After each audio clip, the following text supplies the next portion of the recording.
the director of Core Excellence for Report for America. If you don't know what that is, please Google it, reportforamerica.org. And I just moved back to DC a little over 3.5 weeks ago. I'm the former executive director of the Society of Professional Journalists. When I was at DC before, I did 2 tours of duty. Of course, I went to Howard University, HU. Of course.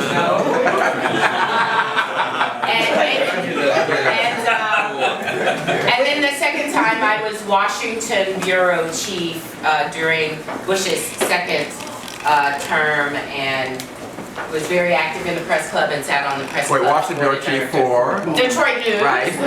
Sorry, and press club. All right. Legal time. Lots. I did too much stuff. Okay, Jackie. Jackie Jones, I am. Oh wait, please, I have to ask somebody to stand up. Jackie Jones, I'm Assistant Dean for Programs and Chair of the Multimedia Journalism Department at Morgan State University. Eric Bragg was student last year in the News 21 project with Arizona State, which won the Robert F. Kennedy Award. Oh. But we found out today that the team also won Murrah. Yeah, the Murrah. Oh, all right. I'm Betty Ann Williams. I'm an independent editor and longtime Washington journalist. And also a co-organizer, member of the organizing committee. I'm Lynn Adrian. I'm the director of the DC Graduate Program in Broadcast and Digital Journalism for the Newhouse School at Syracuse University. Longtime broadcast journalist with ABC, NBC, CBS, and others before I moved into academia. All right. My name is Elliot Williams. I'm assistant editor at Washingtonian Magazine. Before 2 years ago, I was at Syracuse University. And I will say our fellowship for the fall, the deadline is July 1st. So if you know any young journalists, I'm always looking for journalists of color too. The deadline is July 1st, so definitely send them our way. All right, for Washingtonian. My name is April Simpson. I'm a reporter with State Line, which is a news service of the Keith Charitable Trust, and I cover rural issues. Okay. Yeah, Barbara was 12. Literally, almost. Susan Smith-Richards, and I'm here 6 weeks. I'm the CEO at the Center for Public Integrity.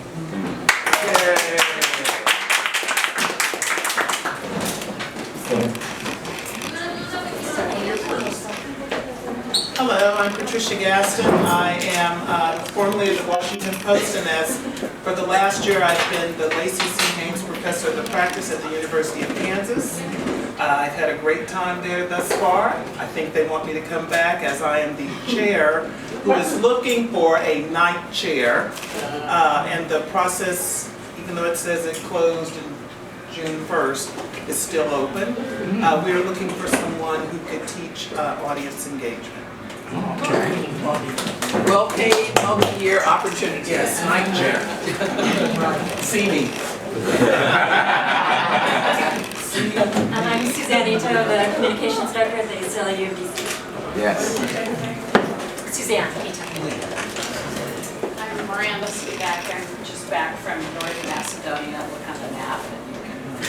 No? Hi, I'm Howard Ross. I'm a diversity consultant for the last 35 years, worked in 47 states and 50 countries. I've written 3 books on bias. The most noteworthy one is called Everyday Bias. And I've been doing this work forever.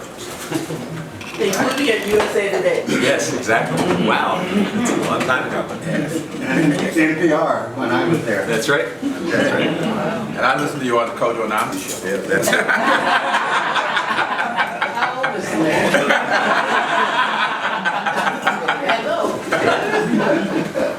My name is Michael Perloff. I have no job openings. I want to get I'm an attorney with the American Civil Liberties Union of the District of Columbia, and we recently published a report on arrest disparities in DC, which we're excited to talk about here. I also mainly focus on issues related to police misconduct and racial bias in various institutions throughout DC. Okay, Ron. My name is Ron Harris. I am a longtime journalist. Right now, I'm the co-author of a book called The Black and the Blue. Cop reveals crimes, racism, and injustice in America's law enforcement, and it deals with race and some of the issues that you talked about. Okay, I'm going to give a little balance. Since Howard stood up, I'm going to stand up. My name is Tony Dixon. I am the current president of the Washington Metropolitan Chapter of the National Organization of Black Law Enforcement Executives. My career, I was a federal investigator, criminal investigator and agent with the Department of Labor, various offices or various agencies within the department. I finished up as the director of investigations for the organization, the Office of Inspector General, where I oversaw the operations of some 200 plus agents across the country. As I said, presently I work with Noble. If you are not familiar with Noble, first of all, I want to thank Richard for inviting me here tonight. I'm not a journalist, so you have to make me feel welcome. I'm law enforcement, and so since it's about law enforcement, be kind. Okay? But in Noble, we are about serving the community and also about equally, or the administration, the equal administration of justice by action in communities that are disenfranchised and oftentimes are somewhat left behind, I suppose. So I'm glad to be here. I look forward to the discussion. They had quite a discussion okay while we were there. So obviously save some for us. Okay. Okay, Michael, since it's your report, we're talking about. Oh. Is it off the record? No, this is on the record. Everything's on the record. It's being recorded, and unless there's something that's really that you want to off the record, we can specify that before you start speaking. But be discouraged. Okay, Michael, go ahead. Yeah, since it's your report, why don't you tell us, what is your report about? What did you conclude? Sure. Well, first of all, thank you so much for having me here. It's really great to be able to talk about this and bring more attention to what we feel are important findings about policing in the district. And before talking about the findings of the report, I just want to take a step back and say a bit about why we needed to do this. We had to get this, we had to obtain this data because it wasn't already available, which I think is a problem at the outset. Because when you talk about things as fundamental as as the race of people who are arrested in the city, why people are arrested, that sort of data is the sort of thing that people should have access without having to go through a year-long FOIA process.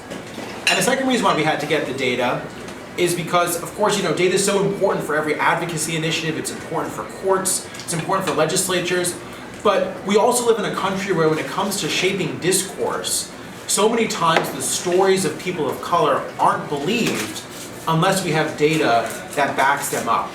And I think that's a huge problem because we hear all the time complaints from people about incidents of abuse, we don't have the data to explain the cause of that, and that's important, and we don't want to go beyond the data. But we do think that these numbers raise serious questions that we think should prompt serious inquiry and ultimately serious reform. Okay. Well, I'm going to go beyond the data. Okay, all right.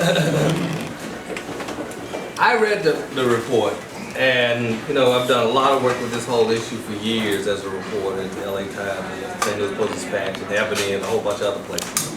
But I looked at the numbers, and I've been here for a while, and I'll start by telling you a quick story. So a friend of mine was telling me how he's a investment banker, and he was making, as he said, about mid six figures, 500,000 a year. And he was talking to another guy he did business with who was making about $10 million a year. And this is his white friend. One guy's black, the other guy's white. So the white guy says, I saw this incident, and the police was setting up not a roadblock, but a speed trap. And I went over and I cursed them out. I told those sons of bitches, you can't do this shit, and I'm not taking it. And my friend was dumbfounded.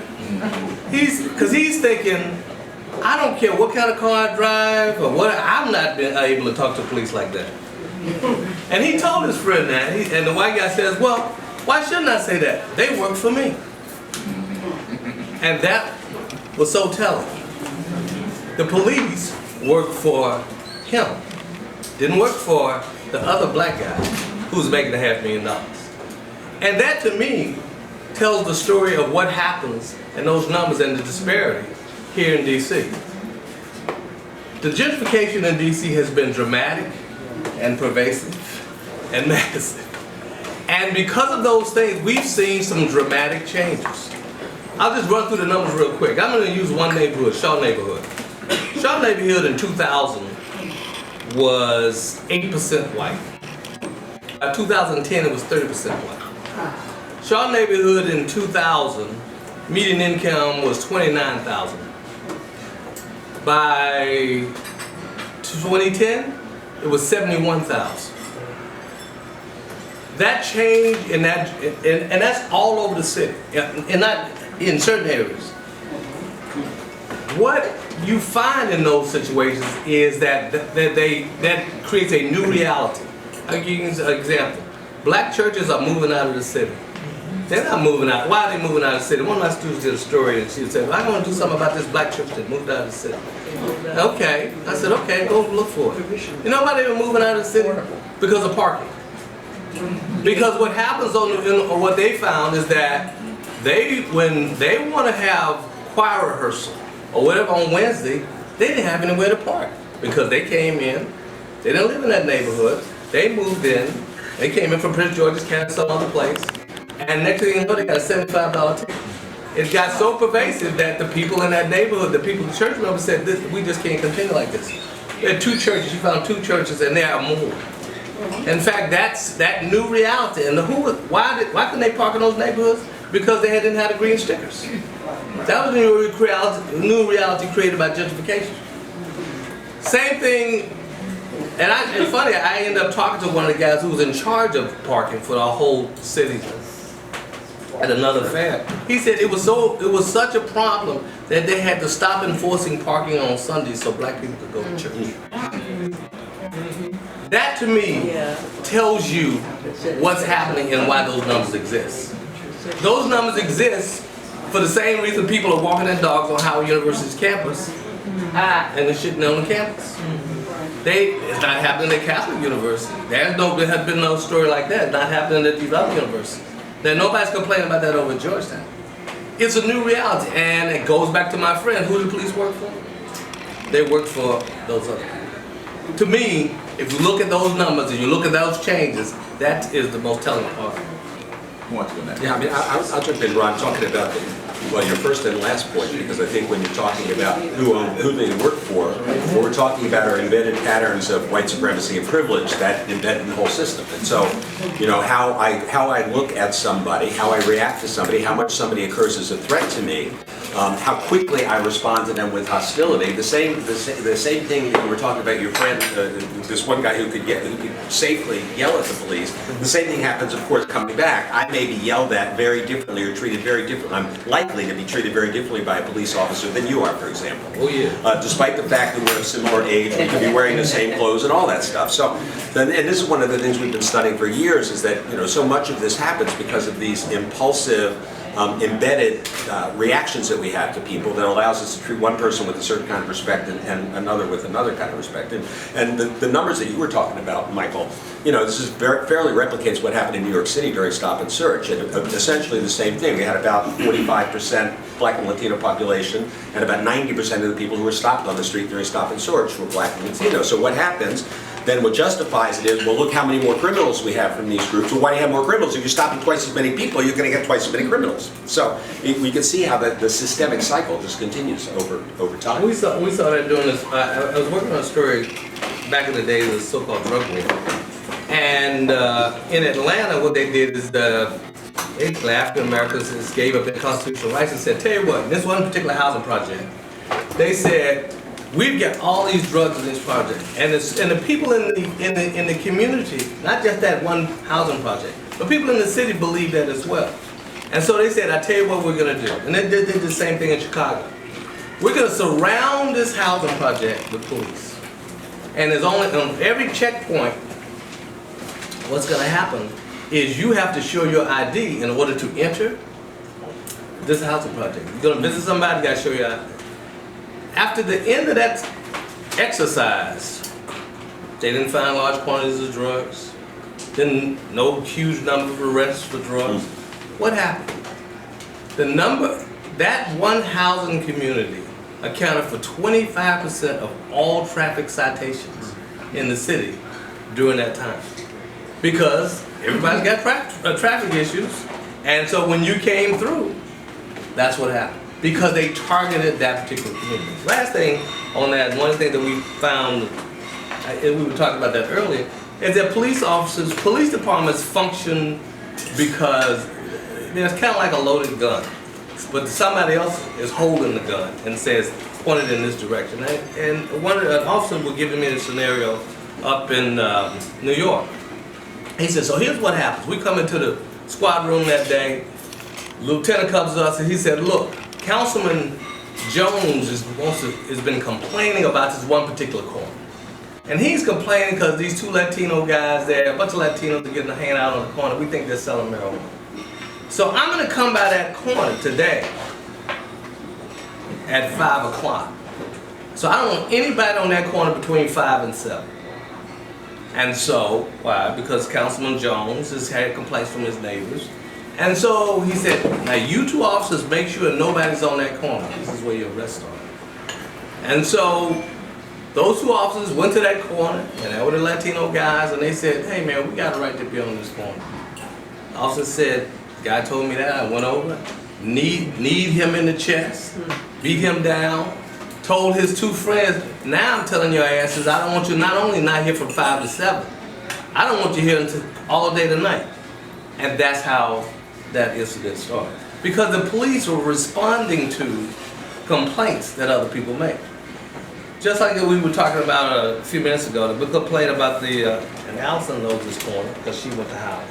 Anyway, there's a corner over there on Georgia and I think it was in Florida Avenue. I used to pass that corner every day because I was teaching over at Howard University. And there's the go-go music. I passed it, didn't bother me, it was part of the culture, it was just part of the feel of the neighborhood. Half the time there'd be some brother halfway drunk and he'd be dancing in the neighborhood to the music. And you look at him and you just keep on going. It didn't bother anybody, it was fine, it was part of the circle, and you kept going. But then suddenly, next thing you know, they want to cut the thing down. That's just part, and that's what I'm saying. To me, that is a sense of how things change and how people change the relationships in neighborhoods. Similar situation was in churches, again, going back to churches. Somebody wants a bike riding lane. And they wanted a bike riding lane in front of this particular church. Now that old African American church been there forever. In order for you to have a bike riding lane, there you go, there's no parking. And nobody says, well, in that case, we shouldn't have a bike riding lane. They said, we don't give a damn about your church or your parking. We want a bike riding lane. And that is part of this new reality that is DC. All right, tell me. So I don't think there's any doubt. And before I start, let it be very clear that I'm not speaking for any particular organization. I am here as a representative of my chapter, but my comments are my own and my opinions are my own. Oh, and let me just say that we invited the Metropolitan Police Department to participate in this, but they declined. Okay, right. And so now I think we all can attest to the fact that racial disparities exist, and that they are wrong, and that there's a problem in our midst. The question is, what do we do about that?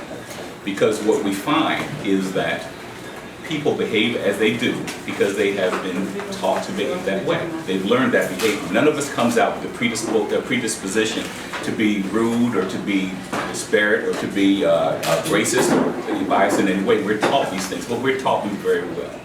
And so when it comes to policing, oftentimes my experience has been that people who basically learn a certain behavior, and that behavior sometimes is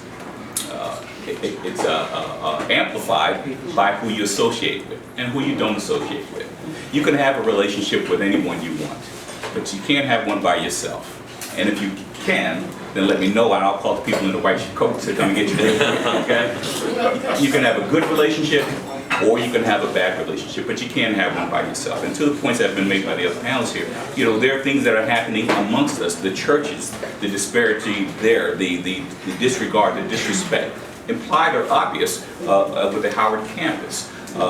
just a variety of things that those who, in my opinion, those people who are either in power or see themselves as the powerful or the entitled, they have a disregard for other folks, and that really is irrespective of color. If you don't know your part, if you don't know the other person, you may not understand where they're coming from. Not that you agree with them.